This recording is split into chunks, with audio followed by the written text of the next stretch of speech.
This meeting is being recorded.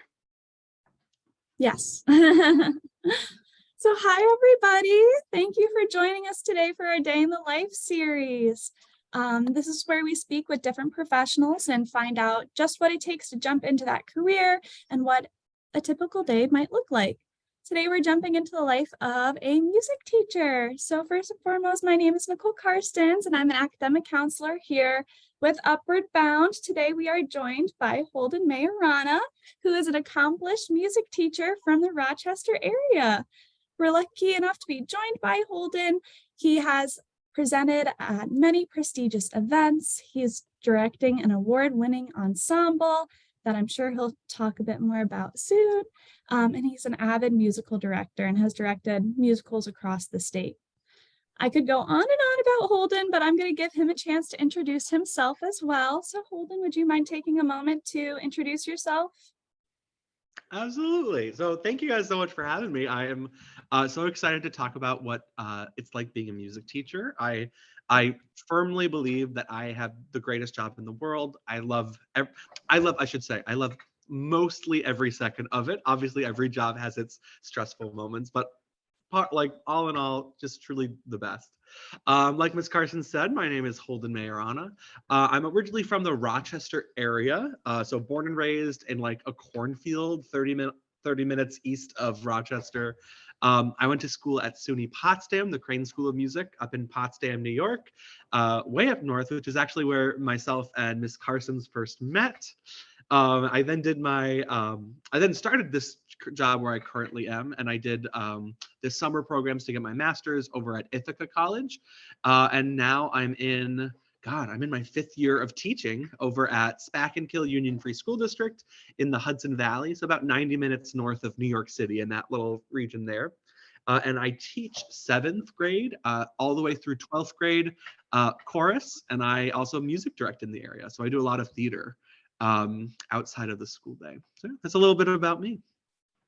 All right, thank you so much for sharing. We love learning more about yourself, and I like that you shared a little bit about what you do outside of school too. That's awesome.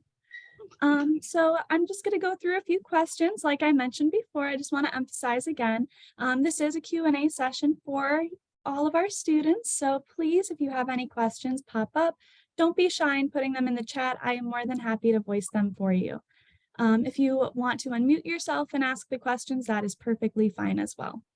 So Holden, just to start us off, how has your personal experiences or identity influenced your passion for your career? Ooh, very good question. I would say when I was like Allison, Gabriella, and Daniel, you guys are all in high school, correct? Gabby is, yes. Gabby is excellent. And then what are the ages of everybody else mostly? And then Daniel and Allison are a few of our staff members, but we have a few more students joining right now who are all high school students. So I would just speak to high school. When I was in high school, I was somebody that loved music. You know, I was somebody that would do anything relating to music at my school, whether that was being in choir, of course, or being in the school band or jazz band or percussion ensemble, or like we had a madrigal choir one year, which is like super duper nerdy and niche choir stuff, but very fun. I was the type of person that would do anything and everything music related. And I think, doing all that from a young age really, really influenced my wanting to be a music teacher.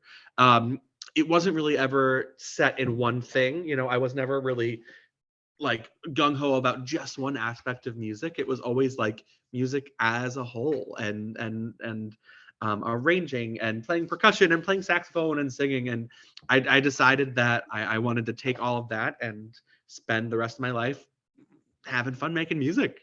All right, that sounds awesome. I like that answer a lot. We have a question from the chat I'd like to voice here. What is your favorite? Oops, sorry. What is your favorite and least favorite part of your job? Oh, that's such a good question. Oh my gosh. It is a good question.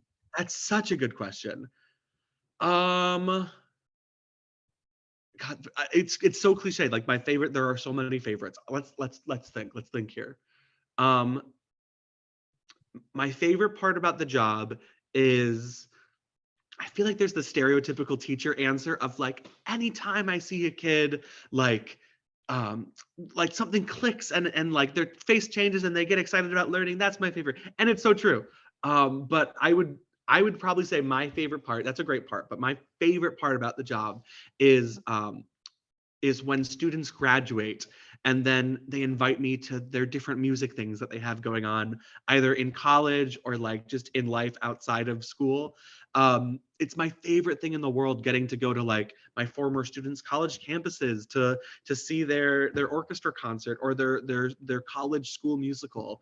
Um, oh, it's the coolest thing. It's the coolest thing, because we spend all 4 years of high school with each other, talking about how much we love the arts and music and theater, and then getting like when you set them off into the real world and they're still doing that, it feels so great. So that's probably the best part about the job. The is it the hardest or worst or least favorite? Is that what's the Least word? favorite. Favorite. Um, Least favorite would probably be with teacher comes a lot of like grading and assessment, and I shouldn't even complain because as a chorus teacher there's probably even less of that than like most other general education teachers. But anytime I have to sit down for long periods of time and and be grading things, either whether it's like music theory worksheets or a project that the kids do or a listening or a performance assessment, definitely not my forte, not my favorite thing about the job. That makes a lot of sense. And I really like what you said before. That sounds like it'd be a really rewarding experience seeing your lasting connection with students. So I Yeah. understand why that would be a favorite part. And I could understand why sitting for long periods of time grading would probably be a least favorite. All right. So, what extracurriculars did you participate in high school and college? And how did participating in extracurricular student organizations in both high school and college prepare you for your field? Yeah, absolutely. So I talked a bit about the high school ones, drum corps, percussion ensemble, jazz band, madrigal choir, the school musical. But I will say it was probably my college extracurriculars that really made me realize that, like, yes, this is definitely what I want to do, A, and B, these are teaching me the skills that I need to have to be a music teacher one day. So in college, I don't know, should I drop the bomb, Miss Carson's, about our relationship, about how we know each other? Oh goodness, I don't think it's a bomb or secret, but sure. Myself and Miss Carson's, we were in an a cappella group in college, and that a cappella group, it truly changed my life. Getting to work with a bunch of people my own age singing music. Um, Singing our own arrangements of like super fun pop tunes, recording albums, going to competitions.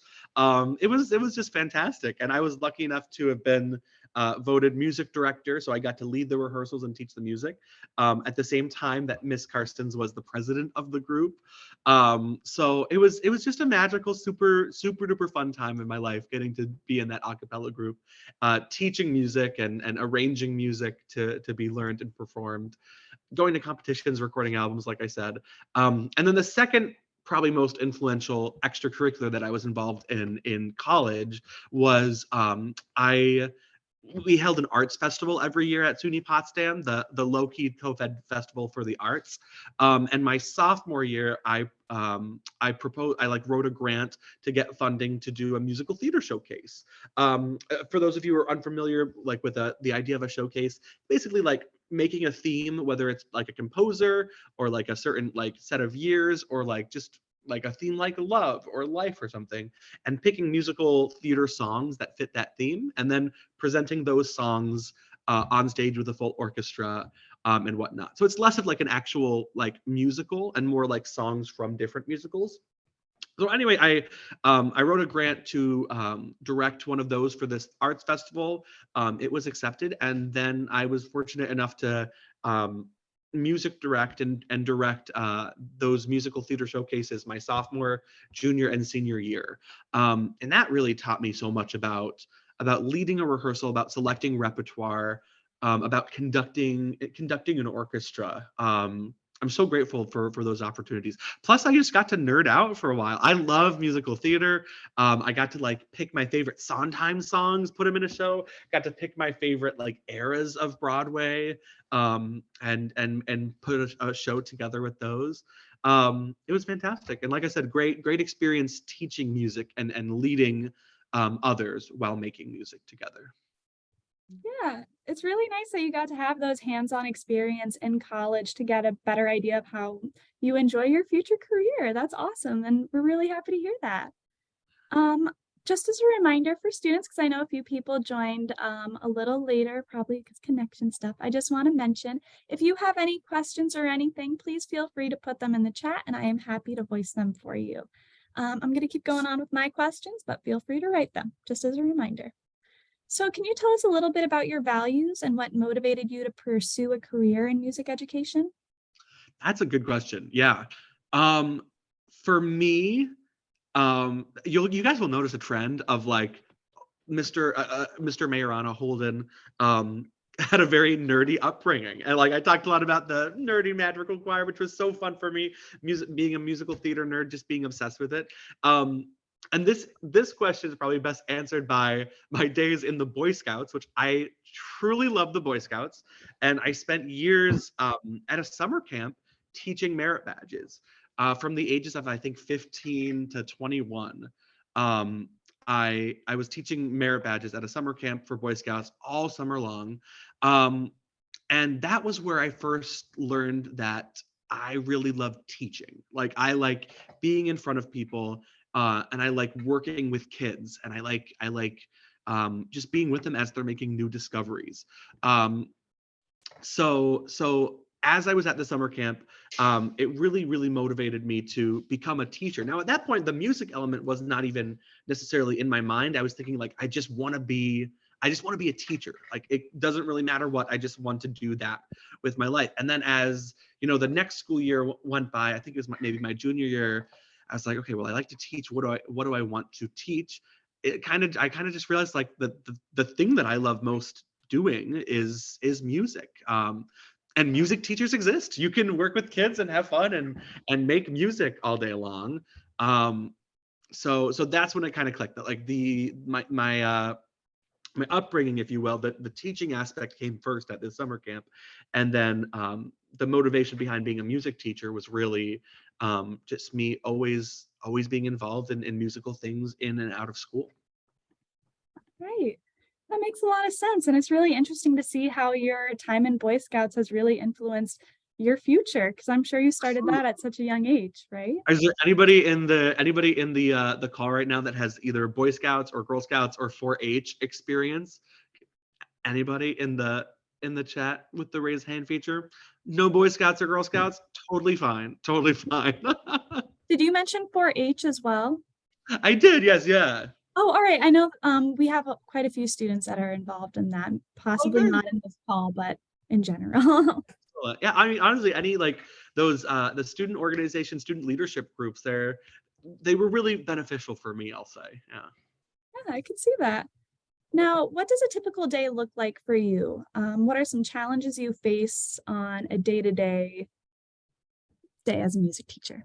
Absolutely. So, we start off the day. I go to the spa every morning. I drive to school in the Porsche. I'm kidding. Typical day is I drive to school. My first class starts at 7:20 a.m., so pretty early. And that's my high school choir. So bright and early, 7:20, we're singing with like 80 kids in the room, making music together, which is fun. I'll spend the next part of my day teaching lessons. So like kids will leave their regular classes, come to the music room for a short pull-out lesson. So I'll teach 2 of those every day. I'll eat some lunch, and then I will come down to the middle school where I teach the 7th and 8th grade choirs. So I'll teach them. We have a good time here. And then after school, this is where it kind of changes every day. Various things, so many things going on at any given time for a music teacher, whether it's like prepping for our concert. We just had our high school concert was last week. Our middle school concert is tomorrow, actually, wish us luck. Concerts. If you guys are familiar with NISMA Solo Festival, that's a big thing that comes up in the spring semester. Sometimes I'll stay after school to help with individuals working with the school musical, or we do a trip to Carnegie Hall every year where the students perform. So sometimes I'll be staying after to help like coach music for that, or all county or area all state or conference. So there's always some kind of performance to be working towards after school. And that's the after school period. And then after that, most of the school year, I'll have like some kind of play rehearsal, whether it's the school musical or the school play, or an outside school musical or play. Most days, there's something like that. For like today, right after this, I'm heading over to Warwick Center for Performing Arts. They've got a really cool musical theater class that I play for. So always some kind of like rehearsal going on in the life of a music teacher. But it's super fun. I'm the happiest when I'm in rehearsals. I love making music specifically with students and having a good time. That sounds like a really busy day, but it sounds like you enjoy it. So that's great to hear. Now, was there, oh, sorry, I think I cut you off there. Oh yeah, I'd say so. I have a ball. I love it. Now, was there anything you struggled with when you first started the job? Oh, good question.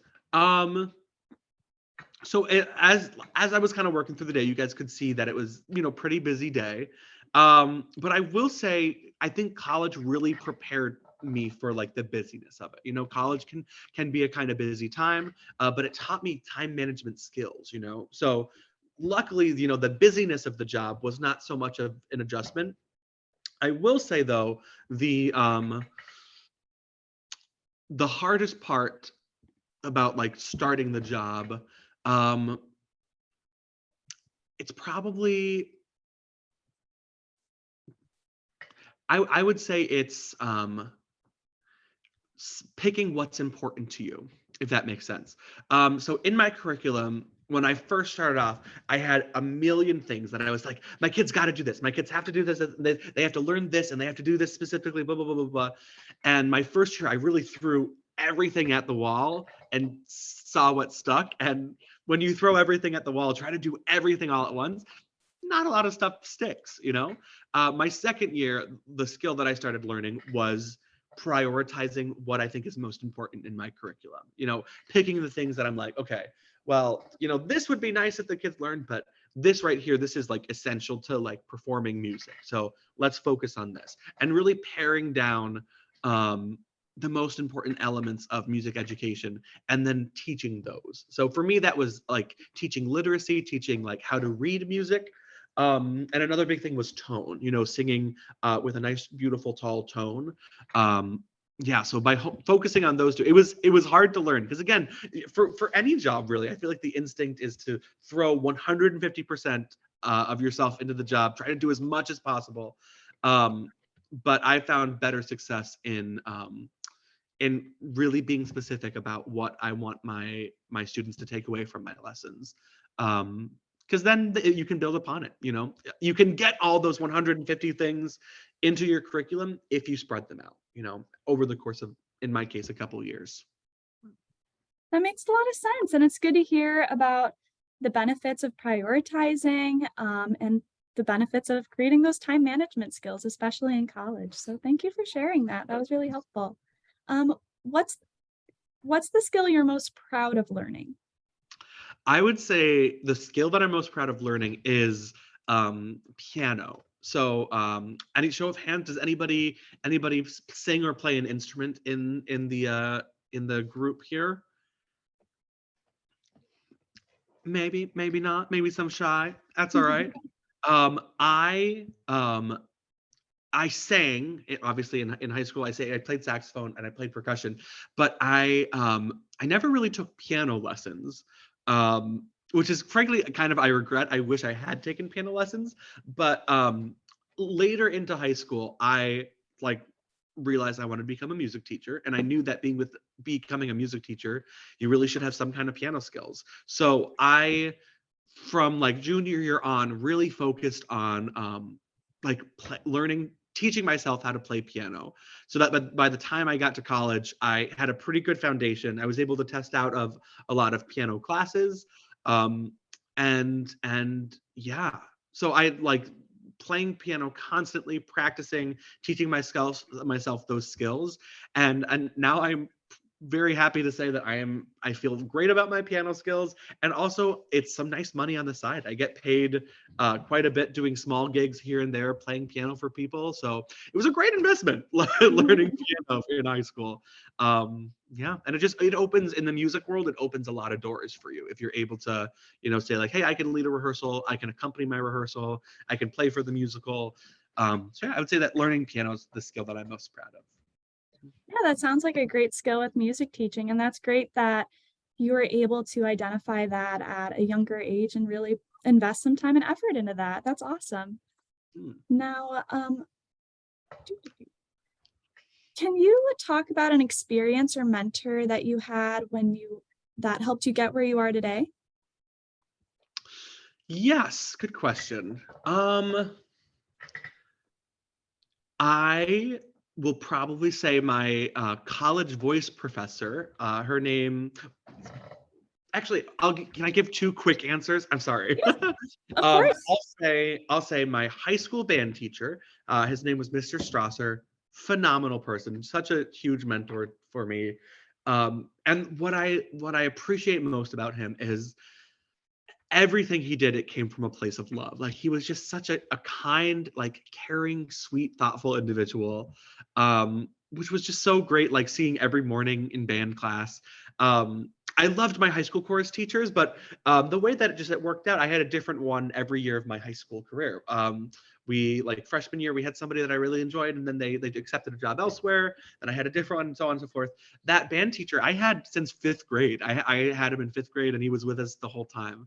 And like I said, key thing is just he was always so kind and so caring and so gentle with every like tweak that he would give for my playing. It would come from a place of like very gentle and sweetness. And then for different reasons, another great mentor I had was in college. My voice professor, Dr. Colleen Skull, like literally like Skull. I very much appreciate her mentorship, but for different reasons, she pushed me to be a really good musician. It did not always come from a place of like gentleness, but it came from a place of like, hey, Mr. Maiorana, I know that you can like be achieving more. I know that like you came into this lesson and you weren't fully prepared. You can be better than that. And she knew what to expect out of me, and she really pushed me to become a better musician. So two different music teachers in my life that I very much value and appreciate, but for completely different reasons. Yeah, that sounds really good. Thank you for sharing that. I like that both of them obviously supported you and pushed you to be your best, though it sounds like they supported you in very different ways. It's interesting to hear that both of those ways worked so well for you. So thank you for sharing that. Um, what skills do you recommend students develop while they're in college? Ooh, great question. I kind of alluded to it already. I mean, this is probably the most popular answer. It's like time management. You're in college. You can make your own schedule of classes. You can pick and choose exactly like how much you're involved on campus, and it's a great time in your life to figure out exactly how much you can take on at any given point, and how you can manage your time most effectively. Now, what I will also say is a great skill, phenomenal skill to learn in college is learning how you learn. You know what I mean? In high school, it's very much kind of like a one size fits all in many ways. You're all required to take the same classes for the most part. You're with the same kids for 13 years of your life, like you really start to understand everyone's way of learning and whatnot. Or maybe you start to really assimilate to each other's way of learning. Um, it's kind of a homogenous like breeding ground of learning. In college, it's very interesting because Each professor will have a different way of teaching. Each class will require vastly different like requirements of you. And I think it's so important to understand the way in which you learn. I am somebody who I need to be very consistent with whatever I'm learning. I need to go to class every day, or else I start to not retain information. I'm somebody who's quite a visual learner. I like to be able to see like diagrams and things right in front of me. And I'm also somebody who needs to connect it to different things in my life. Abstract things don't really hit home for me. I need to be able to like connect and relate things in my mind. And I know that about myself because I took many classes in college that were so vastly different in the way that things were being taught. But you start to pick up on how you learn best, whether it's like one 4-hour class once a week or 5 30-minute classes a week or whatnot. But yeah, figuring out the way that you learn is a great skill to learn in college, I'd say. Right, thank you for sharing that. I think having that awareness is really important, and it's great to see examples of that. So thank you. What is something you hope your students get out of your music class other than music? So what different skills are you hoping that they acquire?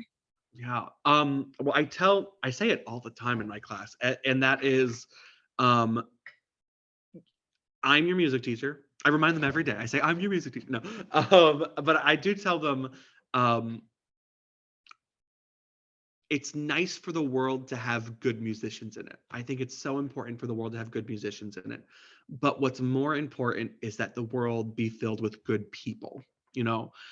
So we talk a lot in my class about, in addition to obviously the music stuff, but we talk a lot about compassion and how music helps us learn compassion and how music brings out so many different sides of us that are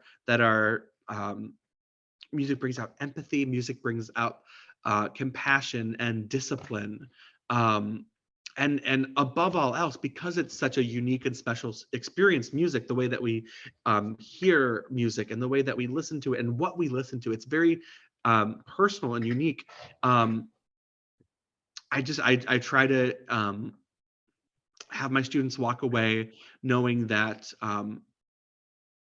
everyone is entitled to their own tastes, and everyone's tastes and lifestyles and just ways of being should be valid and celebrated. Because like I said, the world needs good people, and in my opinion, music is one of the best ways to make good people, because it teaches compassion and joy and excitement and togetherness. That's what music is. It's performing together. Like there's 80 kids. When you think about it abstractly, it's crazy. Like 80 high schoolers every morning get together and they sing. What are we doing right now? They sing like a song in like Swahili. Like how cool is that? Like we're together, we're making unique and very special memories together in the same room doing this very unique and special thing. It's awesome. Yeah, that sounds like you're creating a really harmonious environment with everyone. Good Um, word, harmonious harmony. yeah. So, thank you for sharing that. I think that's really awesome that you try to, uh, I don't want to say enforce, but teach your students that in your class. I'm part. Because like you were saying, in a lot of classes, they don't always get the opportunity to express compassion and stuff like that. So that's really great that you give them an opportunity to do that. What advice would you give your high school self today, if you could? Whew. What advice would I give my high school self? So let me paint you a picture. You guys already have a pretty good idea of what I was like in high school. Um, Super duper into all the music stuff. Um, Very, very like naive in many ways, just like blindly going about the world. And to be honest, I wouldn't change a lot of that. I would if I could do it all again. I would mostly do exactly what I did. I would say I would tell myself learn piano younger, right? It's super duper fun, and you'll love it when you're grown up, but learn it sooner. Um, and I guess I would also say when when it comes to like stress or anxiety, it's always everything in your life right now, especially in high school, it's always smaller than it seems. I look back at my time in high school and I remember getting so worked up over certain assignments or certain tests. And they are important because that's, at that point in your life, that's the biggest thing that you have going on. And that's the most important thing that you're working towards. But all of that stress, all of the whatever happened, all the failures, all the successes led up to what I'm doing right now. And what I'm doing right now is something that I love. So I would tell my younger self, like, breathe, take some time. You end up in a really great place that maybe right now that you want to be a music teacher, maybe you don't, but regardless, you end up in a place that you love and appreciate. So when it comes to the stressful things in your life, relax, because it works out. It'll all work out in the end. I really like that response. A lot of our students, and I think everyone just in general, obviously experiences some anxiety to some degree. So it's great to have that reminder that, yeah, if something does go wrong, maybe it's leading you to something better. I like that. And What you were mentioning it's there. one of those things that you like for everyone in the chat. It's like you really have to experience it, because I tell that to my kids every day. You guys know being in high school, like it's so stressful. I have kids in my room all the time, like to the point of almost tears about like the PSAT or a big test coming up or a huge assignment. And I tell them as much as I can, like, right now this is important, but big picture, I promise it's going to work out if you just breathe and if you get through this. But they don't believe you. It's like my students still, they'll be stressed about it still, and it's something you have to experience. It's something you have to um, get the hindsight in order to fully understand it. I wish I could like sit here and like tell that to you and you believe it, but it's something that you have to experience. But I promise you, it will get better. And everything happens for a reason. Don't sweat the small stuff in the meantime. I like that. I like that answer a lot.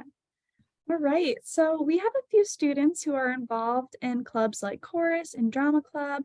Do you have any advice for them for, let's say, an audition or how to get involved in clubs like that if they're not already involved in things like that?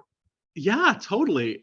So number one is, if you're not involved with something like that, get involved. It is the best decision I ever made in my life, was auditioning for my first ever musical. Um, it changed my life in so many ways, but above all else, it really gave me a family. Um, Full disclosure, so many clubs can give you that family, so many activities can give you that community. I've just found in my experience that the arts, music, drama, um, it's especially special. Being in a space where everyone values that. Good, kind people gravitate towards the arts, and anytime you can surround yourself with that, it's good. So I would say anybody who's looking to audition for something, and again, this is something that, if I had told my high school self, that they probably wouldn't have believed me and whatnot. But as someone now who's on the other side of the audition table, like I'm constantly sitting, like casting shows or picking soloists and whatnot, I can 110% say the person that you're auditioning for wants you to succeed. Like they are hoping that you succeed. They're not the scary person trying to like make you fail or like plotting your downfall or whatnot. I am always on the other side of the table. When the next person walks in, I'm like, okay, this is going to be our lead. Like, I hope this is going to be our lead. I hope they come in and they nail it. So that person that's auditioning you is on your side already. And then as the auditioner, the only advice I can really say is, use the opportunity of the audition to show the director or music director, use it to show what you bring to the table.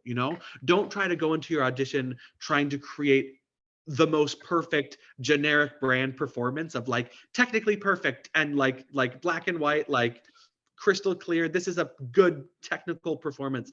Use the audition to show what you bring to the table. um because like I said, the casting director or the director or music director, they're wanting to find their next big thing. They're wanting to find their soloist or their lead in the musical. So if you bring what makes you unique to the audition table, and the director is a fan of you and what you have to offer, then it's a match made in heaven.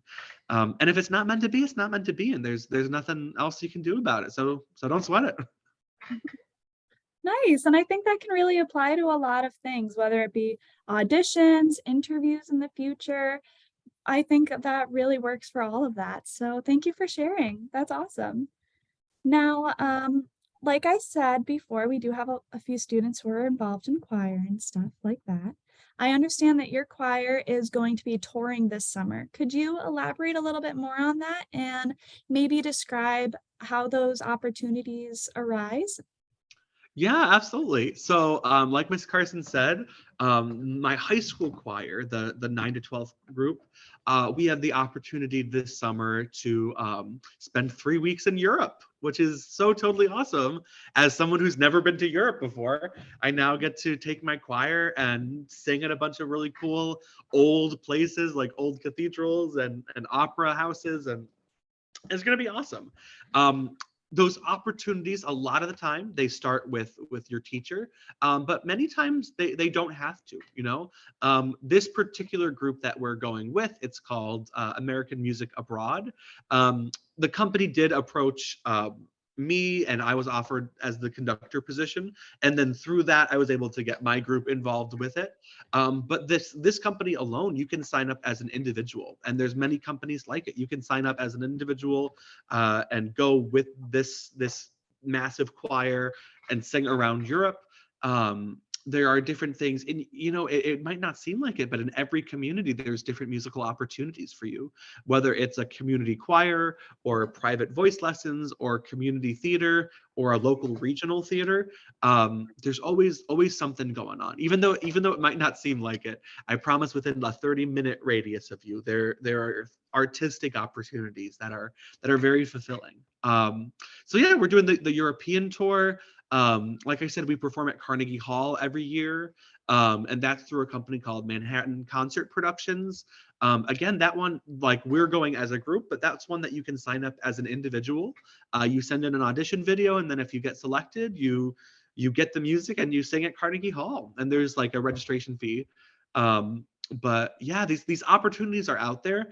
I would just recommend figuring out what you want to do. Whether it's touring somewhere, touring the country, touring Europe, performing at a specific hall, performing in a musical, performing for a specific group, and then taking the time to research it, because all this stuff is available for you online. Audition procedures, registration procedures for these different groups. It's all out there. It's just a matter of finding it and then taking the opportunity for yourself. Yeah, well, that's great to know. I know a lot of our students like getting involved, obviously, in quite a few different things, like Upward Bound. Um, Also, we have a lot of students who like to travel or are interested in traveling. So it's great to know that there are opportunities to do that even through music, which people might not always immediately expect. So thank you for sharing that. Um, a few of our students like theater and like chorus, but perhaps they might not want to pursue that in college. Do you have any recommendations for those students on how they might still get involved without that being their entire career? Absolutely. And that is so common. I mean, like I said, I have a high school class of 80 kids. They're not all going to major in music, but it's my ultimate goal. And it's the thing that makes me happiest when I see my students participating in music somehow, music or the arts, outside of high school. And that can manifest in so many different ways. Obviously, if you do choose to go to like a four-year institution or a college outside of school, 9 times out of 10, that college will have some form of theater department or music department that you can stay active in. But like I said, a lot of the times your communities will have community choirs for all ages, community theaters for all ages. It just takes a little bit of research. If you're new to a town, and this was a lifesaver for me. If you leave home, you move to a new town. and you're looking for community, join those community choirs, join those community theater programs, because it's how you find family away from family. They're out there, they exist. Bigger cities probably have more opportunities, but no matter where you go, whether it's like Manhattan in the middle of New York City, or where I went to college in Potsdam, New York, which is like on the border of Canada. There's an art scene just about anywhere you go, and it's where you can find community. Absolutely. Yes, thank you for sharing that. We have another question in the chat here. So what is the best way to prepare yourself for an audition? Ooh, okay. So the teacher answer in me, and honestly, I think it's the right answer, and it's not the best answer. It's not like look from within and like believe in yourself. The answer is, if you want to feel less nervous at an audition, your number one tool is preparedness. It's the auditions the ones that we get most nervous for are the ones that we feel least prepared for. So find out what prepared means for you. The older you get, usually the less prep time you need. But if you're still new to auditions, go over the audition material a lot. And that's not a fun answer, but if you sing a song 100 times, guess what? You know that song. You can do that song anywhere. So yeah, preparedness is probably the best way to overcome nerves for an audition. But also, like I said before, just getting rid of the mentality that the director is like this mean, scary person that does not want to cast you. It's the opposite. They're looking for you to succeed. They want you to succeed. And yeah, if you just come from a place of like, hey, I'm gonna show you what I can do. If you like it, great. Let's do this. If not, then it wasn't meant to be. If you start to adopt that mentality, auditions also become easier because you recognize like, hey, I'm like a person who is unique, has a unique style, has a unique voice, and I enjoy doing this, and they'd be lucky to have me. If you go into it with that mentality, then auditions are so not scary at all, because it's like, hey, this is me. I love to do this. I got a unique style and whatnot. If you like it, then I can't wait to work with you. If you don't like this, then it's not a good fit to begin with. If you have that mentality, then either not getting a job or not getting cast, it means nothing, because it's like, hey, we're not meant to be like doing this anyway. I was not meant to get this role. We were not meant to work together. Yeah, so preparedness, accepting your uniqueness, and changing the mentality that you have going into an audition, knowing that they are rooting for you. I like those responses a lot, especially with what you were talking about with the positivity aspect and the mentality going into it. So yeah, thank you for sharing that. Do we have any last minute questions for our speaker, Holden, today? All right. So thank you so much for speaking with us, Holden. It has been a pleasure learning more about the day-to-day life of a music teacher. And thank you all for attending our Day in the Life series. We hope to see you at our next Day in the Life episode. Just like our past series, we are going to post this recording on YouTube as well. So feel free to share that amongst your upward bound friends. I think we spoke about a lot of really interesting and useful information today. So thank you again to Holden for coming out. We really appreciate learning more about your field, and thank you to all of our upward bound students. Thank you so much for having me. Should I put my email in the chat if students have like other music director questions, or should they go through you if they have any kind of questions? They can reach out to their academic counselors if they have questions, and then I can connect them with your email if that works for you. Absolutely. All right. Well, I hope everyone has a lovely night. Again, it's been a pleasure speaking with you, and we'll see you students at school, and we look forward to it. Thank you guys so much for having me. Awesome.